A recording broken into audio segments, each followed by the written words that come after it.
बिस्मिल्लाहिर्रहमानिर्रहीम। अस्सलाम वालेकुम डियर स्टूडेंट्स। फोर्थ स्टेज पे जाने से पहले ना एक छोटा सा एरिया, एक छोटा सा कॉन्सेप्ट मैं डिस्कस करना चाह रहा हूँ, and that is presentation of losses और स्पेसिफिकली नॉर्मल लॉस। ठीक है, आज जरा सर एक छोटा सा इलस्ट्रेशन देखते हैं। अज्यूम करें सर मेरे पास एक क्वांटिटी शेड्यूल है।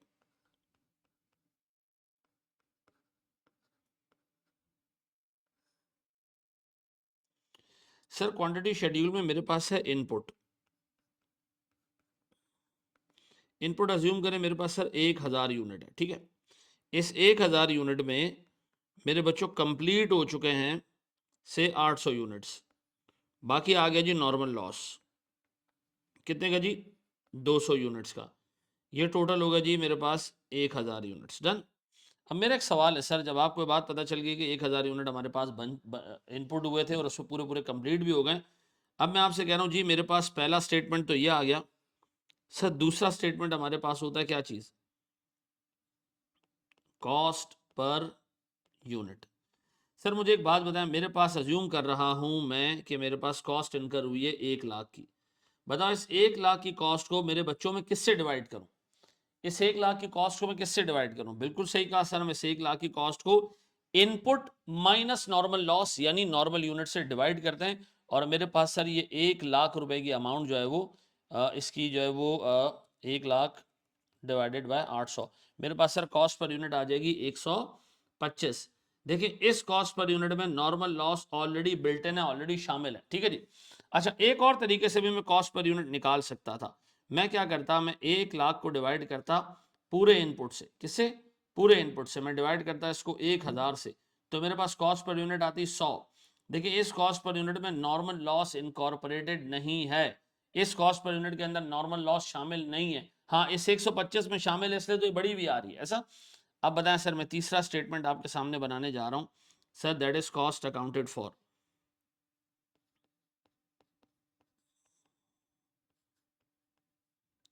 मुझे बताया मेरे पास कॉस्ट अकाउंटेड फॉर में सबसे पहली चीज सर स्टॉक।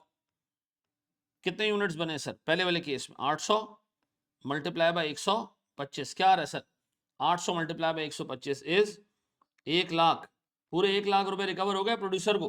क्या प्रोड्यूसर को कोई लॉस हुआ? नहीं सर, कॉस्ट पर यूनिट में लॉस बिल्ट इन है। अगर इस मेथड से मैं जाता तो मैं कहता जी स्टॉक कितने, आप कहते जी स्टॉक है 800 यूनिट, रेट सर 100 रुपए, हमारे पास वैल्यू कितनी हो गई? 8 लाख। अब हमने कहा भैया ये तो गुड यूनिट्स की वैल्यू है, और जो गुड यूनिट है तो साथ में हम normal loss manually manually allocate कर रहे हैं, मैन्युअली एलोकेट कर रहे हैं। तो नॉर्मल लॉस है कितनी मैन्युअली एलोकेट करते हुए? Sir 200 unit multiply by 100, normal loss sir आ गया मेरे पास 2 लाख रुपए का। मैंने कहा मैं मैन्युअली नॉर्मल लॉस उन तमाम यूनिट्स को एलोकेट करूंगा जो गुड यूनिट्स हैं अदर देन नॉर्मल लॉस है। अब बताएं मेरे पास टोटल कितना हो गया सर? ये हो गया मेरे पास 1 लाख। अब बताएं आपको ऊपर नॉर्मल लॉस अलग से इनकॉर्पोरेट करने की जरूरत क्यों पेश नहीं आई? इसलिए पेश नहीं आई कि normal loss cost per unit में शामिल हो गया था। तो इसका मतलब है सर, अगर आपने नॉर्मल लॉस को कॉस्ट पर यूनिट में शामिल करना है, नॉर्मल लॉस को कॉस्ट पर यूनिट में शामिल करना है, तो अल्लाह के वास्ते आप डिनोमिनेटर में से नॉर्मल लॉस के यूनिट एक्सक्लूड कर देना।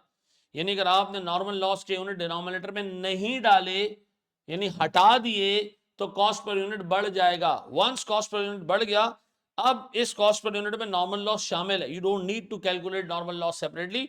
जहां जहां ये कॉस्ट पर यूनिट जाएगी वहां वहां साथ में नॉर्मल लॉस जाएगा।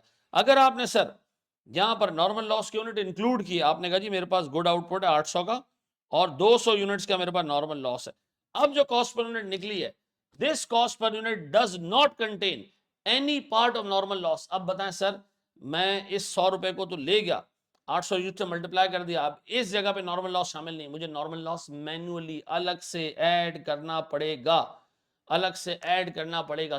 दोनों तरीके सही हैं, लेकिन बेहतर तरीका क्या है जनाब, जो तुम्हारे एग्जामिनर ने बचपन से फॉलो किया है, वो ये कि आप नॉर्मल लॉस की यूनिट को स्किप कर दें, हटा दें नीचे से, सिर्फ गुड आउटपुट रखें। ठीक है जी, ताकि आपके कॉस्ट पर यूनिट में इजाफा हो जाए और normal loss cost per unit में क्या हो जाए? इनकॉर्पोरेट हो जाए ऐसा। अब मेरा एक सवाल है, क्या एबनॉर्मल लॉस के यूनिट्स के साथ भी ऐसा करना चाहिए? नहीं, क्योंकि अगर आपने एबनॉर्मल लॉस की यूनिट या इनकॉर्पोरेट किए, मिसाल के तौर पे 800 से आपने इसको 700 कर दिया, तो सर फिर होगा ये कि ये कॉस्ट पर यूनिट आ रही होगी को 143, ठीक है जी। और बिला वजह भाई कॉस्ट पर यूनिट में नॉर्मल के साथ साथ एबनॉर्मल भी घुस जाएगा, तो इसका मतलब है भाई ये गलत हो जाएगा। अब इसका मतलब है sir ultimately cost per unit मालूम करने का फंक्शन क्या है? कॉस्ट पर यूनिट मालूम करने का फंक्शन है कॉस्ट, या तो आप ऐसे करें कि इनपुट माइनस नॉर्मल लॉस कर दें, ठीक है, या आप कॉस्ट को डिवाइड कर दें किससे sir? Good output excluding normal loss, ठीक है जी। और अगर सर एबनॉर्मल लॉस हो तो यहाँ एबनॉर्मल लॉस डालें। इसकी वजह ये है कि सर आपके पास मिसाल के तौर पर यहाँ पर 700 यूनिट बनते, तो हम क्या करते हैं, हम कॉस्ट को डिवाइड करते हैं good output plus abnormal loss. अल्लाह के वास्ते अगर आपने डिनोमिनेटर में से नॉर्मल लॉस हटा दिया, यानी सिर्फ गुड आउटपुट और एबनॉर्मल लॉस छोड़ दिया, कॉस्ट पर यूनिट बढ़ जाएगी। और यही हम चाहते हैं, यही हम चाहते हैं।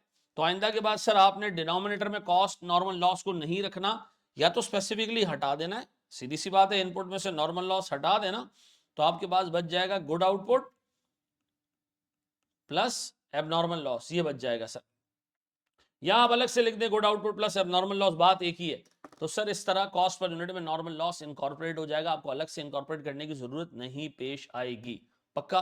सर इसको एब्जॉर्ब करें। एक छोटा सा क्वेश्चन हम देखते हैं जनाब।